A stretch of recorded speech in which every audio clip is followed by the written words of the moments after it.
Now I'd like to talk about networking in Windows 11. So off the Start menu, I'll go to Settings, and in the Settings app, it'll start me in the System section.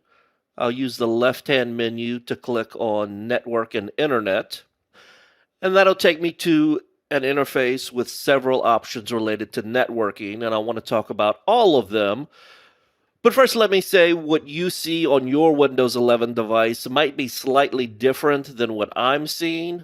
For example, if you're on a tablet, you may have an option for airplane mode. I am not on a tablet, so I don't get the option for airplane mode. So you probably have options very similar to mine, but maybe not exactly the same. The top two options, Ethernet and Ethernet 2, concern the existing network connections I have. From the icon below the word Ethernet and the word connected, we know that that connection is connected to the internet. And for me, Ethernet 2 is not connected to the internet. You may only have one network connection, you may have two, you may have three.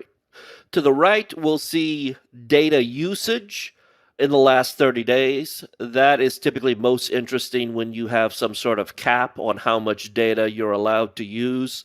So if you would be going through like a wireless provider that had a 30-day limit on your bandwidth. We also have an option for properties. And if you just look at it like this, it looks like it's just giving you information. If you hover your mouse over it, you see it changes colors slightly, implying it is a button, and we can click on it. And when I click on it, I get a whole bunch of additional information. Also, an interface where I could change the IP assignment, change the DNS server, shows me my current IP address, my current MAC address. So good information to provide to you, and then also some functionality. If we want to change the IP assignment, we click on Edit.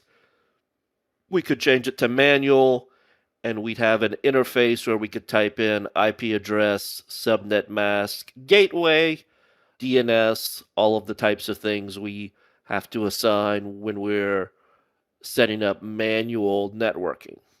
But I'm going to leave mine on DHCP for now. That covers the two network connections I have.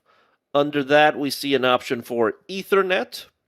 I'll click on that, and we see something very similar to where I was before.